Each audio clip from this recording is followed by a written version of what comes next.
Bismillahirrahmanirrahim. Assalamualaikum warahmatullahi wabarakatuh. Selamat pagi bagi para siswa SMA 19 kelas 12 program MIPA dan juga IPS.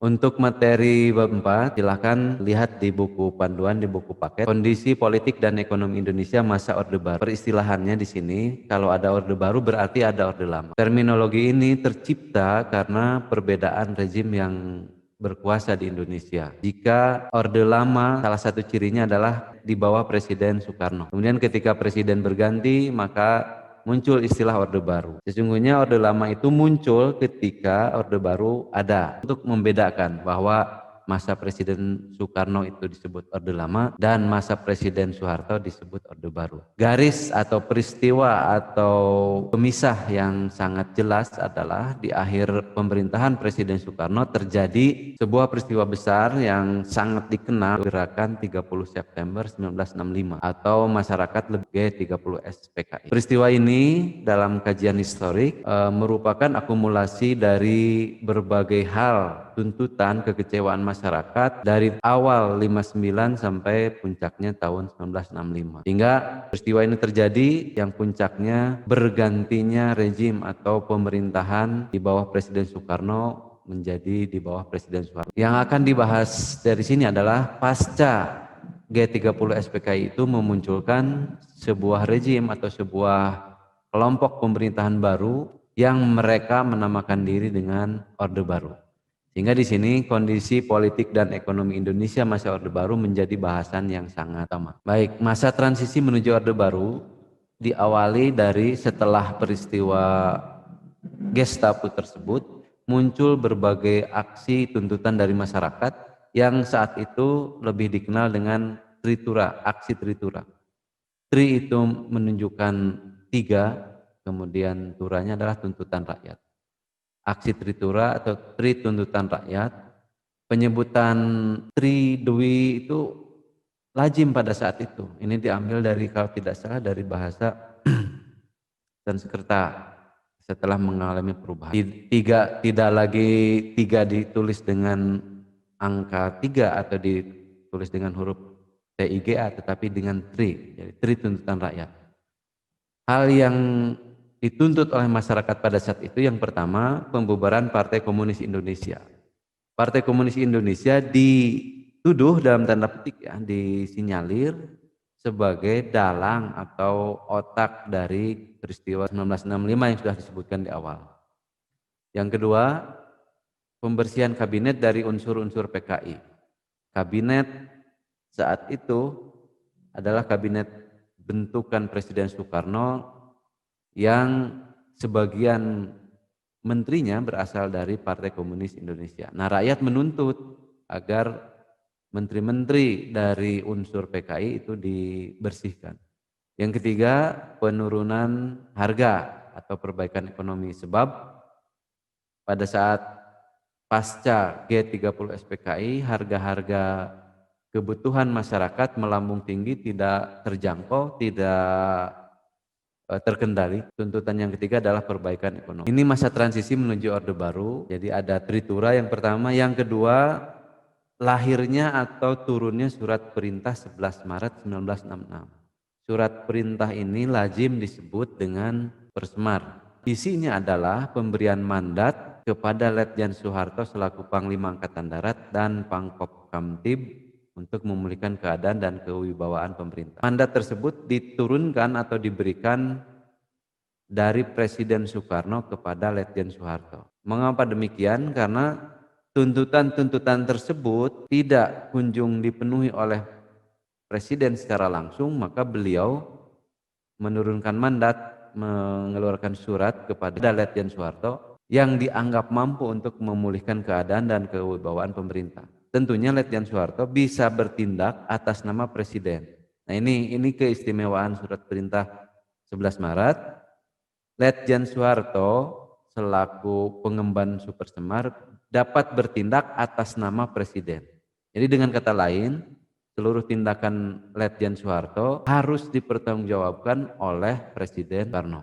Nah, itu keistimewaan Super Semar yang harus kita pahami bersama. Setelah menerima Super Semar tersebut, tindakan-tindakan Letjen Soeharto sebagai pengemban Super Semar yang pertama, membubarkan dan melarang PKI beserta ormasnya sejak tanggal 12 Maret 1966. Ini sesuai dengan Tritura poin yang pertama.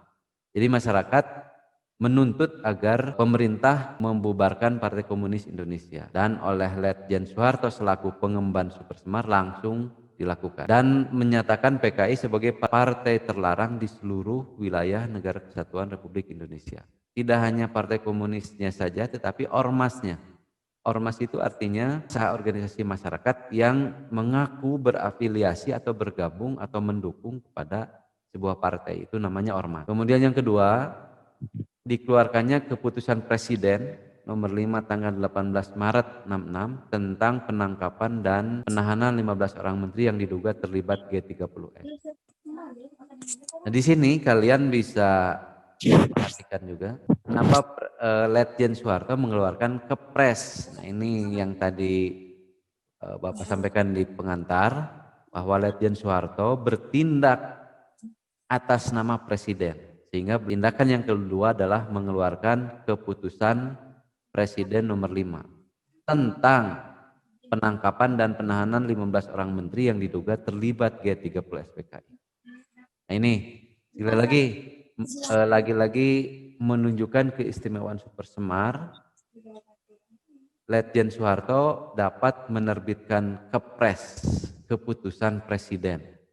Jadi beliau bertindak dan harus dipertanggungjawabkan oleh Presiden. Karena memang mandatnya seperti itu. Jadi sudah dua tindakan yang dilakukan. Pertama, membubarkan PKI beserta ormasnya sejak 12 Maret dan menangkap 15 orang menteri yang diduga terlibat G30 SPKI pada tanggal 18 Maret 66. Dari dua tindakan itu, maka demi lancarnya tugas pemerintahan, Letjen Soeharto mengangkat 5 orang menteri koordinator ad interim, yaitu yang pertama Sri Sultan Hamengkubuwono ke-9, yang di kemudian hari beliau menjadi salah satu wakil presiden Republik Indonesia.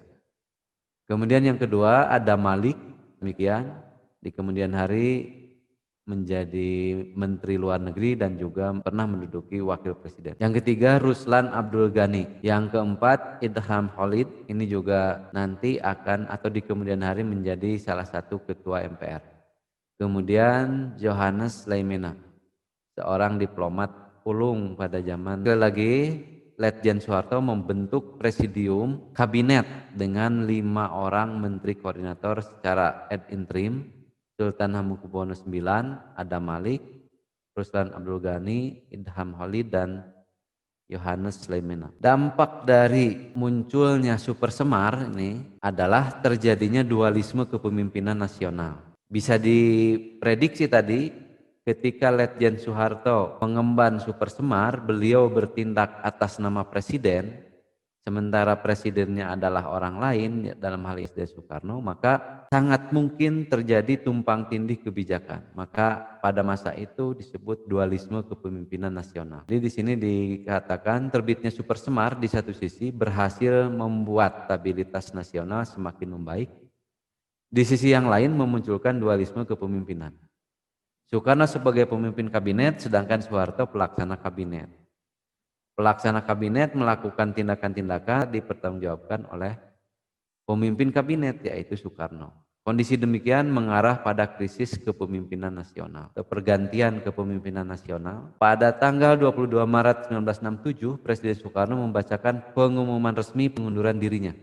Jadi setahun setelah terjadi dualisme itu, setahun terbitnya Persemar 11 Maret 1966. Terjadi dualisme tersebut, Presiden Soekarno harus mempertanggungjawabkan tindakan-tindakan pengemban Super Semar yang menurut sudut pandang Presiden banyak bertentangan dengan keinginannya. 11 Maret 66 sampai 22 Februari 67. Jadi setahun kurang sedikit terjadi dualisme kepemimpinan, dan pada tanggal ini Presiden Soekarno membacakan pengumuman resmi pengunduran dirinya. 22 Februari 1967. Beberapa pekan kemudian, 12 Maret 1967, Jenderal Soeharto dilantik menjadi pejabat Presiden Republik Indonesia. Kalau sebelumnya pengemban Super Semar, maka 12 Maret 1967 persis 1 tahun dari menerima Super Semar, Jenderal Soeharto dilantik menjadi pejabat presiden. Pejabat di sini maksudnya adalah sebagai pelaksana sementara Presiden Republik Indonesia. Jadi kalau sudah menjadi presiden definitif atau presiden tetap, maka istilah pejabatnya ini akan hilang.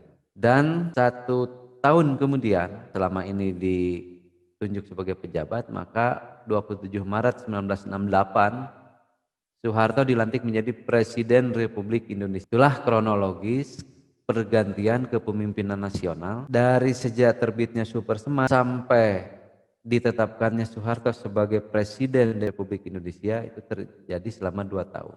Selama 2 tahun itu maka keadaan negara sangat morat-marit, kacau, keamanan, kondisi ekonomi, politik dan sebagainya. Kita lanjutkan. Tindakan-tindakan pemerintahan Orde Baru adalah melakukan stabilisasi ekonomi dan politik. Yang pertama di bidang politik, satu, memulihkan hubungan diplomatik dengan Malaysia dan Singapura. Hubungan ini sempat hancur atau sempat terputus, sempat memburuk pada saat Indonesia dengan Malaysia terlibat konfrontasi sampai memutuskan hubungan diplomatik. Pada saat itu Indonesia menuduh Malaysia sebagai agen nekolim. Di Presiden Soekarno pada saat itu tidak senang dengan terbentuknya Federasi Malaysia. Karena Federasi Malaysia disinyalir atau dituduh menjadi perpanjangan kolonialisme baru dari Inggris. Begitupun dengan Singapura. Singapura yang baru lepas dari Malaysia pada saat itu juga terlibat konflik dengan Indonesia. Yang kedua, kembali menjadi anggota PBB sebab setahun sebelumnya tahun 65 Indonesia menyatakan diri keluar dari keanggotaan PBB sebagai protes terhadap diterimanya Malaysia menjadi anggota tidak tetap Dewan Keamanan PBB. Presiden Soekarno saat itu memprotes kenapa Malaysia yang baru saja terbentuk diterima menjadi anggota DKPBB tidak tetap, sementara Indonesia yang sudah menjadi anggota sejak tahun 1950 tidak kunjung diterima permohonannya untuk menjadi anggota tidak tetap Dewan Keamanan PBB. Dan sebagai puncak dari protes itu maka Indonesia menyatakan diri keluar dari keanggotaan PBB pada tahun 1960. Ketika rejim berganti maka Presiden Soeharto kembali mendaftarkan Indonesia menjadi anggota PBB dan ini dirasa penting sebab pergaulan dunia salah satunya melalui organisasi tersebut membentuk organisasi ASEAN. Ini sebagai organisasi regional non militer, jadi bekerja sama dalam ekonomi, kebudayaan, pendidikan dan sebagainya, tapi tidak dalam pertahanan. Dan juga salah satu Indonesia, Malaysia, Thailand, Singapura dan Filipina. Yang keempat, melaksanakan pemilu tahun 1971 yang dilaksanakan 71 ini merupakan yang kedua sejak Indonesia merdeka. Yang ketiga, menyusun dan melaksanakan Repelita. Repelita adalah kependekan dari Rencana Pembangunan 5 tahun. Presiden Soeharto membagi pembangunan Indonesia dalam rentang 5 tahunan. Sehingga Rencana Pembangunan 5 tahun dijabarkan menjadi Pelita Pembangunan 5 tahun. Sesuai dengan masa jabatan Presiden berarti masa kerja kabinet. Itu yang dimaksud Repelita. Yang berikutnya rehabilitasi ekonomi dan pembangunan. Negara berhasil mengatur penjadwalan kembali pembayaran utang. Penjadwalan kembali artinya meminta waktu kepada negara pendonor agar Indonesia bisa punya waktu untuk membayar kembali. Utang-utang yang sudah jatuh tempo diminta penjadwalan kembali artinya meminta waktu gitu, diberikan pembayaran tersebut. Yang kedua, negara mampu meyakinkan negara-negara donor untuk membantu dengan membentuk IGGI, Intergovernment Group on Indonesia. Beberapa negara yang bergabung untuk membantu Indonesia, IGGI. Yang ketiga, MPR menetapkan garis-garis besar haluan negara sebagai pedoman pelaksanaan pemerintah. Jadi sebelum pemerintahan bekerja, maka MPR sebagai Majelis Permusyawaratan Rakyat menyusun GBHN, garis-garis besar haluan negara, mau seperti apa pembangunan negara bidang politik, ekonomi, sosial, budaya dan sebagainya. Setelah disepakati baru diserahkan kepada presiden terpilih, dan presiden dalam melaksanakan pembangunannya atau pemerintahannya berpedoman pada GBHN. Itu zaman tersebut. Zaman sekarang tidak ada istilah GBHN.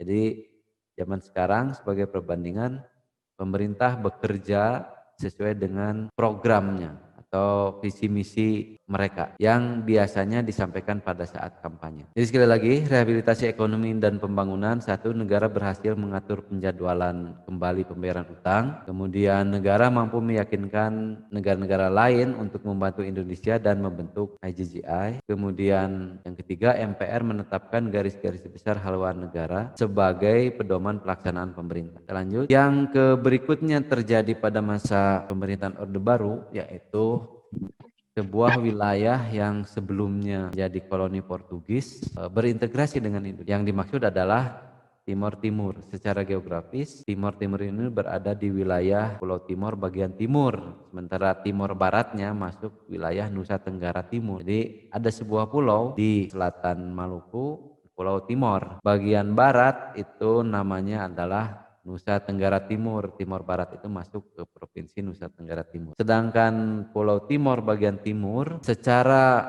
historik sejak abad ke-16 itu diduduki oleh Portugis. Kalau bisa kembali lagi kepada Portugis yang menduduki Timor Timur itu adalah Portugis yang mengalami kekalahan perang dengan Belanda di Maluku, sehingga mereka lari ke timur dan menguasai wilayah tersebut bagian timur. Sampai kepada tahun 1975 terjadi pemerintahan baru di negeri induk di Portugis sana, atau sekarang istilahnya lebih dikenal Portugal.